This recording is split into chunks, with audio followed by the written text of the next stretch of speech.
So this was the scene right here, 18th green of Augusta, Holly.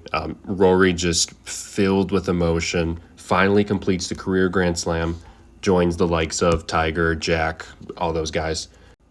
That was one of the more up and down rounds I think I've ever watched in my life. I've watched a lot of golf. That was one of the craziest rounds ever.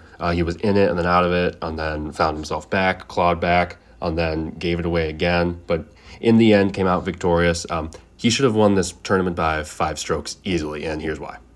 So there's a lot of numbers here, but what I'm looking at right now is strokes gained on the approach. He had 2.25 strokes gained on the approach over the whole entire tournament. Event average, you can see it up there. It says event average. The next best guy, Hideki, 1.85. Rory led in this category, and it kind of wasn't even close. Even less close than that was strokes gained tee to green. He was beating Patrick Reed by over a stroke gained tee to green on average per round over the course of the entire tournament.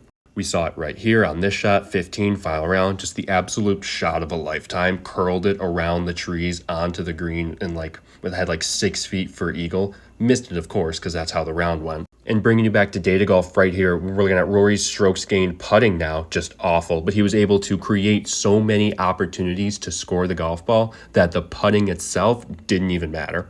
So now you're thinking, why so close? And you can see it right here in this picture. This was 10 years in the making. 10 years of blood, sweat, drama, tears, agony, despair, pain, blowing losses, just 10 years of utter defeat, not being able to win a major, not being able to win the Masters specifically, to make the career Grand Slam happen. Easy example of a moment of pain right here. Botches the putt in the U.S. Open at Pinehurst, opens the door for Bryson, and eventually blows the lead and loses the U.S. Open because of it. And he had to watch from the clubhouse as his major hopes got crushed right in front of his eyes. And that U.S. Open was the reason this matchup was so hyped up. It was those two going at it again. But this was not Rory against Bryson. Contrary to what this graphic says, this was not Rory against Justin Rose.